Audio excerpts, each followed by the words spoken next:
Полгода съемок и монтажа, музыкальное и графическое оформление, коллективный труд под руководством владыки Романа стал получасовым фильмом о жизни первого епископа Якутии Дионисии Хитрове. Приехав из Иркутска, молодой священник под руководством святителя Иннокентия Вениаминова совершил настоящий прорыв. Первое задание, которое дал святитель Иннокентий молодому священнику, создать азбуку якутского языка и совершить переводы. И он очень смущался этим заданием, в соработничестве со многими священниками, со многими деятелями, но он сделал этот прорыв. Язык кино позволяет рассказать историю народа, религии или страны по-настоящему интересно. Для современного поколения, когда большая часть информации запоминается визуально, такие картины становятся важными элементами обучения.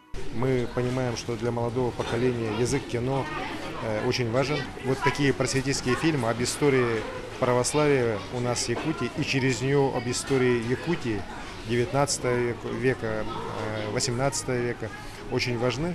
Дионисий Хитров провел в Якутии почти 45 лет. Ежегодно он проходил до 10 тысяч километров. В каждом селе его встречали как дорогого гостя. Рассказанная современным языком история жизни епископа нашла немалый отклик в сердцах современных зрителей. Фильм очень душевный, трогательный. Я вообще чуть не расплакалась. Хороший фильм. Я очень довольна даже. Удовольствие получила, большое удовольствие. Очень интересный фильм. Автор, конечно же, очень красиво его сделал. Я просто в восторге от фильма.